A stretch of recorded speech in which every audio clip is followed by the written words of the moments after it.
taking this moment to celebrate a lecturer from Obafemi Awolowo University, OAU. You may have seen this video trend last week where his students gave him gifts, all sorts of gifts, from small things to, the very thoughtful things. I would just thought to spotlight the amazing person of Dr. Ezekiel Olagunju. Joining us virtually on the show this morning from Ile-Ife in Osun State. Dr. Olagunju, good morning and welcome to the Morning Brief. Good morning to you. Thank you for the invitation. I don't know if those gifts have stopped coming. I imagine there's still more gifts coming in, but it was a heartwarming moment seeing your students, just from the people that dropped water to ones that dropped drinks. Some we didn't even know whether they just put a nylon bag in front of you. How did it feel, Dr. Olagunju?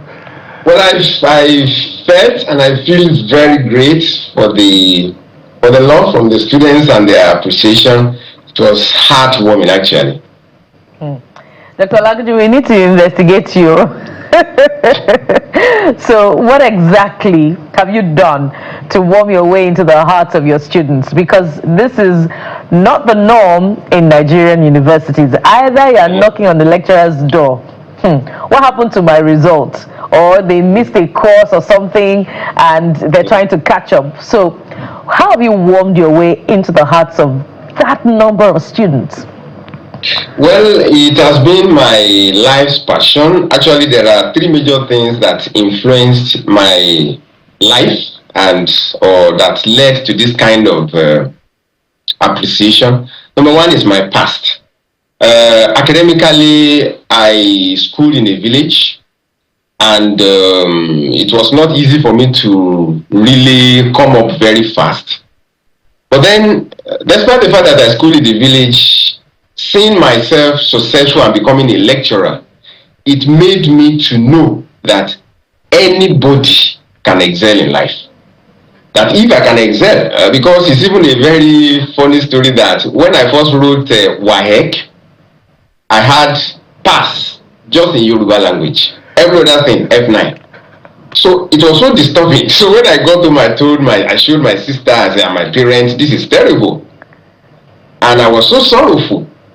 But my sister said, you better thank God, at least there are people that didn't pass anything at all. So that I even have P in Yoruba, that I tried. I was encouraged. I had to write the exam again. And eventually I passed, and then I started learning languages, and I said, wow. So when I look back, coming from zero level, one pass in all the courses I did in secondary school, and today that I'm able to speak several languages and I'm a lecturer and all that, I have the strong belief within me that anybody can make it. So because of my past, I don't see anybody that cannot make it among all my students. Even the worst, I lift them up, I support them. Number two is my passion for my students. I am so passionate that I have a vision that all my students, for now they are still very young, some of them didn't even know what is going to happen in the future, but I have a passion that if I treat them well, if I teach them well, if I educate them well, that they're going to be great in life. And over 22 years of practicing this passion and putting this passion to play, I have seen that desire coming to realization. That those young children of 22 years ago, I now see them in America, see them in Germany, see them in the embassy, see them in different big places, many of them earning more than me. So, wow, the vision is coming to realization. Amazing. So number one is my past, number two is my passion. Amazing. Number three is, okay, I think you wanted to talk. No, you can tell us number three. We don't want to miss out on anything. Number three. Okay. Okay, number three is the fact that I'm a child of God, my pardon. Once I became a child of God, born again, I have the love of God in me, and even when those students are doing the wrong thing, I still look at them as my own, as from the perspective of the love of God. I still love them, and that helped me, and it is still helping me. Beautiful. To really start to model their lives and prepare them for a better future. Beautiful. So what we're trying to do is maybe replicate you across universities. So maybe 9 out of 10 lecturers would be like you, and the students will have this kind of testimony. But maybe it's also important to help students see from the perspective of a lecturer. I'm not excusing any lecturer going overboard, but how tough is your job as a lecturer? Why do we find lecturers either cranky or just not accessible? You know, it's just a very funny demeanor you find on a lot of lecturers. Is your job that tough, or is it something that you are not happy about? You wish you were probably traveling around the world and not stuck in some, lecture room lecturing students that are Gen Z?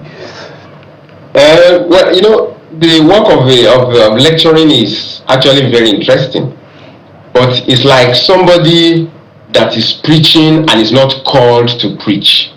Somebody that is preaching just to hand money, that person will not preach well. If somebody is a lecturer and he has passion for what he's doing, then the person will do it well. Because the truth is this, it's not that, the situation in our country, the take home of lecturer is nothing so special, and if care is not taken, one will want to be angry with those students because when you think of, okay, this is the little the government is giving, one may not really be passionate about the work. And all lecturers are not the same, but the truth is, the work itself, if you are called to do it, and you have passion for those children, and you see them as your own children, then one will give it all it takes to make them somebody in life. But to be sincere with you, we need to appeal to the government to do more to appreciate the people that are lecturers, that are mentoring the lives of these young ones. Because usually, if somebody is in the university lecturing, he has access to lives. Absolutely. And if that person is not well remunerated, there is a great danger, because there will be a lot of things that will happen eventually if the lecturers are not well remunerated. So it's also very important that the government thinks about that. Thank you for that point. I know that this is certainly not over. We look forward to greater things coming out of from your story and other schools across the country. You're a German language lecturer, so do I say Dankeschön?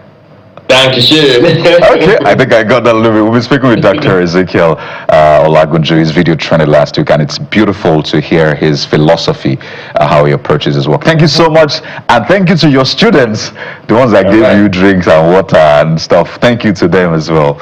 God bless you, Dr. Thank you very much. Thanks for having me. Absolutely. It's such a joy seeing the joy on his face talking about his students. You don't find that every day, from Nigerian lecturers, and we hope to replicate Dr. Olagunju in other lectures. But we have a few trends to touch on just before we go.